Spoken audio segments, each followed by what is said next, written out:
দই বড়া খেতে আমরা প্রত্যেকেই ভালোবাসি, তবে সেটা যদি নিজের হাতে বানানো হয় তাহলে খেতে আরও অসাধারণ লাগে। এর জন্য বিরির ডালটাকে আমি 5-6 ঘন্টা ভিজিয়ে রেখেছি। এরপর এটাকে মিক্সিতে পেস্ট করে নেব। এর মধ্যে লবণ দেব বড়ার স্বাদের মতো। এরপর ভালো করে এটাকে ফেটিয়ে নিতে হবে। যখন দেখবেন ফেটানো হয়ে গেছে তখন এইভাবে দেখবেন হালকা হয়ে যাবে। কড়াইতে তেল গরম করে ওর মধ্যে একে একে করে বড়ার মতো করে দিয়ে দিতে হবে। ছোট বড় আপনার ইচ্ছে মতো সাইজ দেবেন। বড়াগুলো দেখুন কি সুন্দর ফুলে উঠেছে। এরপর এগুলোকে এপিট ওপিট করে লাল লাল করে ভেজে তুলে নিতে হবে।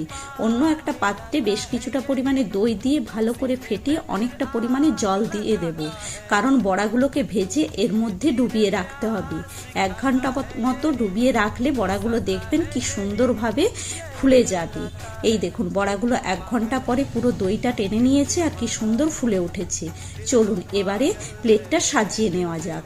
এই বড়াগুলোকে এইভাবে দিয়ে একে একে করে মাঝখান থেকে কেটে নেব। ওপর থেকে বেশ কিছুটা পরিমাণে টক দইকে একটু অল্প করে চিনি দিয়ে ফেটিয়ে রেখেছি, ওটা দিয়ে দেব। ওপর থেকে দেব তেঁতুলের চাটনি। চাইলে বাড়িতেও বানাতে পারেন বা বাজারে যে কিনতে পাওয়া যায় ওটাও নিয়ে নিতে পারেন।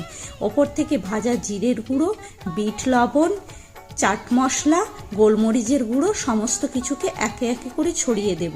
একদম শেষে দেব বেশ কিছুটা পরিমাণে ঝুরি। দিলেই আজকের আমাদের দই বড়া একদম রেডি। অবশ্যই কিন্তু একবার এইভাবে বাড়িতে সন্ধেবেলায় বানিয়ে দেখবেন দই বড়া, খেতে অসাধারণ লাগবে।